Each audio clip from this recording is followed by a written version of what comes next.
Salut à tous, on est aujourd'hui chez Lotus pour une présentation tout à fait exceptionnelle parce qu'aujourd'hui on va découvrir la Lotus Type 132. Et la Lotus Type 132 c'est quoi? Eh bien pour le découvrir, venez avec moi.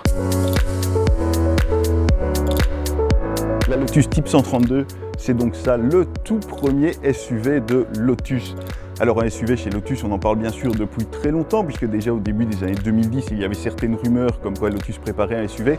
Et bien aujourd'hui, ça y est, c'est une réalité. Lotus va donc faire rouler ce SUV dès l'année prochaine sur nos routes. Et signe des temps, il est bien entendu 100% électrique. Le SUV n'est pas le premier véhicule 100% électrique de Lotus, puisque cette particularité, cet honneur est revenu à l'Evija, présenté il y a 2 ans déjà. Mais ce Type 132 revêt une importance tout à fait particulière parce que c'est lui qui doit inscrire Lotus en tant que vrai constructeur de voitures de sport comparables à Porsche, à Ferrari, à Lamborghini, etc. Avec ce Type 132, Lotus inaugure une toute nouvelle catégorie de véhicules, puisque la gamme sera désormais scindée en deux. Il y aura les voitures de sport d'un côté, les voitures lifestyle de l'autre. Le Type 132 sera donc la première voiture lifestyle de la marque qui comptera d'ici quelques années également une berline et un plus petit SUV. Et le but est de vendre 100 000 véhicules d'ici 2030, donc c'est absolument énorme quand on sait que Lotus aujourd'hui produit grosso modo 2000 véhicules par an. Avec 5,10 m de long, ce Type 132 est l'un des plus grands du segment puisqu'il sera comparable à un Porsche Cayenne par exemple, à un Lamborghini Urus ou encore à la future Ferrari Purosangue, et il est déjà un petit peu plus long que le Cayenne actuel, même si on ne dirait pas puisque ses proportions ont été complètement dessinées comme une voiture de sport, nous ont expliqué les designers. On a notamment le montant de pare-brise qui démarre à peu près au niveau de la roue avant, et ça c'est typique des voitures de sport à moteur arrière, et c'est vraiment ce qu'ont voulu créer les designers de Lotus qui sont bien sûr partis d'une feuille blanche puisque c'est un véhicule tout à fait différent de ce que produit Lotus habituellement. Si on vient vers l'avant, on constate également ce capot très court, là aussi caractéristique des voitures de sport de la marque, et puis on a une cinématique tout à fait particulière à chaque démarrage que Lotus annonce avoir particulièrement travaillé et qui est quelque chose qui plaira beaucoup aux acheteurs plus jeunes que veut également viser la marque. Alors vous le voyez, l'aérodynamique a été particulièrement travaillée. On a bien sûr toutes ces entrées d'air un petit peu partout. L'air notamment ici, eh bien, dans le capot peut rentrer par l'avant et ressortir par ici pour être parfaitement guidé. Et il y a également cette calandre active puisque elle reste fermée lorsqu'on n'en a pas besoin, lorsqu'on n'a pas besoin de refroidissement. Et puis, vous voyez toutes les petits pétales comme ça qui s'ouvrent ici en bas lorsqu'il s'agit de refroidir soit la batterie, soit le moteur ou alors les freins. Les rétroviseurs participent également à cette aérodynamique particulièrement travaillée puisque comme vous le voyez, ils ont été remplacés par des modules intégrant 3 caméras. La première sert bien sûr pour la rétrovision classique et renvoie l'image dans chacune des portières. La deuxième sert à générer la vue à 360 degrés très pratique en manœuvre. Et la troisième sert aux technologies d'aide à la conduite. Cette Lotus est donc prête pour la conduite autonome de niveau 4 lorsque les différentes réglementations le permettront. Et puis comme vous le voyez, eh bien, tous les lidars sont parfaitement intégrés dans la carrosserie et ne sortent que lorsque cela s'avère nécessaire. La technologie guide également le design à l'arrière, puisqu'on a le 4e lidar qui se trouve ici en haut, qui sort également de son emplacement. Et en fait, pour bien dégager la vue vers l'arrière, eh bien, Lotus a développé un spoiler en 2 parties ici au sommet de la lunette qui guidera donc l'air vers l'arrière pour procurer un petit peu plus d'appui. Et puis si ça ne suffit pas, eh bien, on a encore cet aileron ici qui sort de son petit logement à partir d'une certaine vitesse pour apporter là encore plus d'appui. Et ça c'est vraiment 2 éléments qu'on retrouve également sur les voitures de sport habituellement. En dessous, comme vous pouvez le voir, c'est un bandeau lumineux sur toute la largeur qui fait office de feu arrière. Et puis il change de couleur puisqu'il a plusieurs fonctions. Il sert notamment eh bien, à la petite fonction théâtrale d'introduction, comme on a pu le voir à l'avant. Donc à chaque ouverture de la portière, il y aura cette petite animation. Mais il sert également à indiquer le niveau de charge de la batterie. Donc quand il sera en charge, eh bien, les feux s'illumineront en vert. Et plus la barre verte sera large, au plus la batterie sera chargée. Les jantes sont également exceptionnelles, ne fût-ce que par leur diamètre 23 pouces avec des pneus qui sont plus larges à l'arrière qu'à l'avant, puisqu'à l'arrière on a notamment du 325 30 ZR23, donc des dimensions tout à fait exceptionnelles.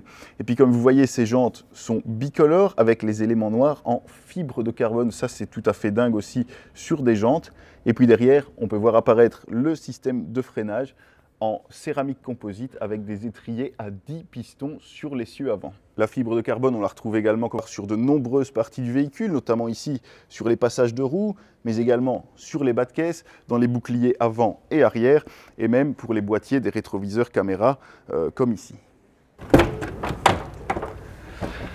À bord, Lotus annonce avoir travaillé particulièrement la qualité des matériaux. Et c'est vrai qu'on a ici un véhicule qui est un prototype, donc la qualité des assemblages n'est pas encore parfaite, mais déjà on ressent cette vraie recherche de qualité, que ce soit dans les matériaux, dans les assemblages et également dans le choix des différentes matières. Les sièges sont par exemple faits d'un nouveau tissu, mélange donc de tissu synthétique et puis de laine, et ça permet de gagner jusqu'à 50% sur le poids des sièges par rapport à des habillages de cuir. Le poste de conduite a été particulièrement simplifié puisque l'ensemble des informations de conduite sera simplement affiché sur un petit bandeau ici, donc pour vraiment que le conducteur soit focalisé sur sa conduite et ait le minimum d'informations, le minimum de distraction.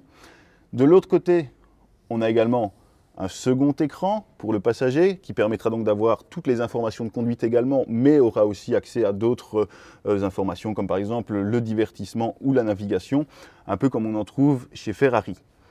Et puis au centre, on a ce grand écran qui peut donc être rétractable pour, là encore, apporter le moins de distraction possible au conducteur lorsqu'il n'en a pas besoin. Cet écran de 15,1 pouces permettra donc d'accéder à toutes les fonctions du véhicule et Lotus annonce avoir particulièrement travaillé l'ergonomie puisqu'il ne faudra jamais plus de 3 clics pour accéder à n'importe quelle fonction nous promettons. À l'arrière, comme vous pouvez le voir, il y a également énormément de place. Alors, on m'a demandé de ne pas m'asseoir dans le véhicule, donc je ne peux pas m'asseoir, mais vous voyez bien ici qu'il y a vraiment beaucoup de place pour les passagers arrière qui pourront facilement étendre leurs jambes, qui pourront facilement envisager de longs trajets vraiment confortablement. Tous les sièges sur cette configuration 4 places en tout cas sont réglables avec des réglages personnalisables, donc chacun pourra faire coulisser le siège vers l'avant, vers l'arrière, régler l'inclinaison, etc. Et puis bien sûr, les passagers disposent de leur propre tablette pour gérer tout le multimédia, mais également les différents réglages du véhicule, comme par exemple l'éclairage d'ambiance, etc., etc. L'habitacle est également baigné de lumière par un très grand toit panoramique, qui sera bien sûr optionnel chez nous. Et puis pour les plus mélomanes des acheteurs, eh bien, on a un système multimédia fourni par KEF, une société britannique, qui propose donc 800 watts et 15 haut-parleurs sur la version de série. Et si ça ne suffit pas encore, eh bien on peut avoir 1500 watts et 23 haut-parleurs avec effet Surround 3D. Et puis à l'arrière, on a un coffre de 400 litres. Bon, ça, c'est pas énorme si on regarde par rapport au gabarit de la voiture. Mais si ça ne suffit pas, eh bien, il y a encore sous le capot avant un coffre de 77 litres qui permettra notamment de caser tous les câbles de charge, que ce soit en courant direct ou en courant alternatif, donc le câble type 2 ou le câble domestique. Alors ne vous inquiétez pas, sur la version de série, ce sera bien sûr plus rapide et moins bruyant. Mais venons-en maintenant à ce qui nous intéresse vraiment, à savoir le cœur de la bête. Alors, ce Type 132 produit 600 chevaux de puissance, promet Lotus. 600 chevaux qui viennent de 2 moteurs, puisqu'il y en a bien un sur l'essieu avant et l'autre sur l'essieu arrière, qui produisent donc une transmission intégrale comme on en retrouve sur de nombreux véhicules électriques. Ces 2 moteurs sont alimentés par une batterie de plus de 100 kWh disposée bien sûr à plat sous le plancher dans l'empattement du véhicule. Et Lotus promet une autonomie de 560 km en cycle WLTP. C'est une valeur absolument énorme pour un véhicule de cette taille et ça c'est notamment permis par la légèreté puisque on a notamment tous ces inserts en fibre de carbone dont je parlais tout à l'heure. On a également cet intérieur qui a été spécialement étudié avec des matériaux allégés eux aussi et puis cette toute nouvelle plateforme qui sera donc dédiée à ce SUV ainsi qu'aux autres véhicules de la famille Lifestyle de Lotus dans un futur proche, mais qui par contre ne sera pas partagé avec les autres marques de la galaxie Geely, c'est-à-dire qu'on ne retrouvera pas cette plateforme ni chez Volvo, ni chez Polestar, ni chez Lynk & Co par exemple.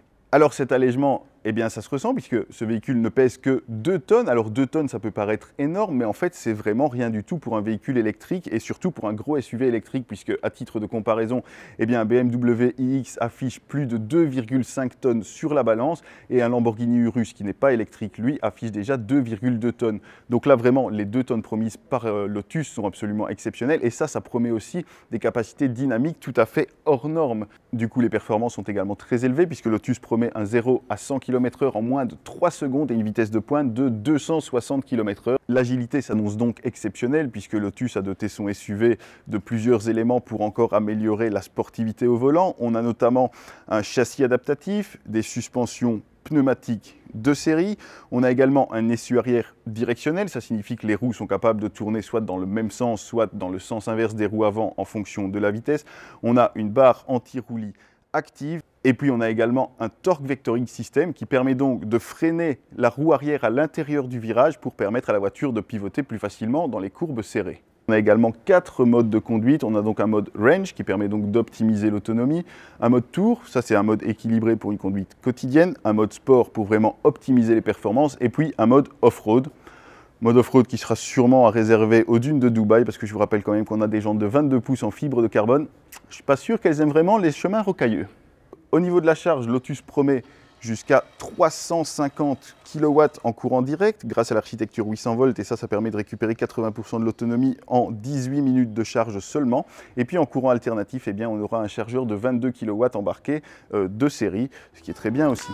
Vous l'aurez compris, ce SUV Lotus s'annonce donc tout à fait incroyable et unique sur son segment. On attendra bien sûr d'avoir les chiffres définitifs pour juger réellement de ce dont il est capable, mais vraiment la fiche technique temporaire est très prometteuse et risque bien de faire du tort à la concurrence, d'autant qu'il aura un prix relativement contenu. Alors je dis relativement parce qu'il coûtera environ 120 000 € hors taxe de base. C'est un montant, bien entendu, ça reste un véhicule de luxe, un véhicule très exclusif, mais si on compare à des véhicules de performance, de puissance comparable, eh bien, ce Lotus a vraiment une belle carte à jouer. Il entrera en production en Chine donc dès la fin de cette année. Les premières livraisons sont prévues dès le début de l'année prochaine, avec la priorité donnée à l'Europe et à la Chine. Merci à tous d'avoir regardé cette vidéo, n'hésitez pas à nous dire ce que vous pensez de ce SUV Lotus, n'hésitez pas à liker, à commenter, à partager la vidéo, posez-moi vos questions comme d'habitude ci-dessous et je tâcherai d'y répondre le mieux possible. Et puis sinon on se retrouve la semaine prochaine pour une nouvelle vidéo. Salut.